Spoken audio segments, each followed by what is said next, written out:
Then her tone shifted. You know, she said, life is funny sometimes. We make choices, and we wonder what could have been if we'd chosen differently. A murmur went through the room, and I felt a knot forming in my stomach. She continued, Jake, you've been a dear friend to both Ethan and me. Sometimes I think about how things might have been if you and I had ended up together. The room fell into an uncomfortable silence. My heart dropped. I could see Jake's face turn pale, his eyes wide with shock. My mother gasped, and my father looked at Sarah with disbelief. Sarah, what are you saying? I asked, my voice barely above a whisper. She shrugged, seemingly oblivious to the gravity of her words. I'm just saying that sometimes I wonder if I made the right choice. Jake and I have so much in common. Tears welled up in my eyes.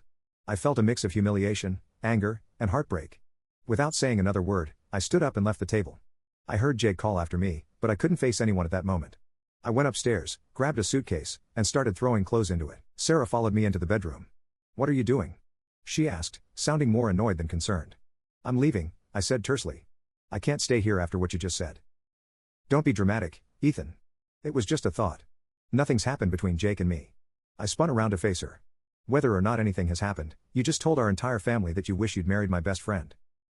Do you have any idea how that makes me feel? She sighed. Look, I'm sorry if it came out wrong. I didn't mean to hurt you. I shook my head, zipping up my suitcase. You've done enough. I need some time to think. I packed a bag for the kids and went downstairs. The guests were awkwardly milling about, unsure of what to do. Jake approached me with tears in his eyes. Ethan? I had no idea she felt that way. I swear I never. I know, I interrupted, trying to muster a reassuring smile. This isn't your fault.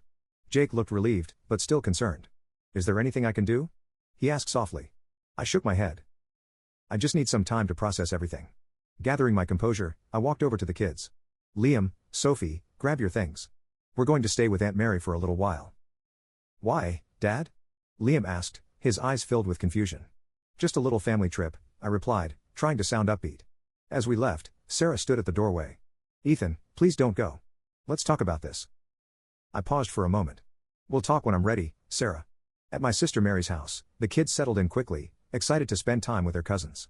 That night, after putting them to bed, I finally allowed myself to break down. Mary sat beside me, offering silent support. Over the next few days, Sarah bombarded me with calls and messages begging for forgiveness. I needed space, so I turned off my phone. I spent time with my kids, took long walks, and tried to clear my head. Jake sent me an email pouring out his apologies and assuring me he had no idea Sarah felt that way. He even offered to cut off contact if it would help. I believed him. Jake had always been a loyal friend. A week later, I decided it was time to confront Sarah. We agreed to meet at a local park where the kids often played. The autumn leaves crunched underfoot as we sat on a bench. A chilly breeze reminding me of the distance between us. Ethan, I'm so sorry, she began, her eyes pleading. I was an idiot. I didn't mean any of it. Then why say it, Sarah?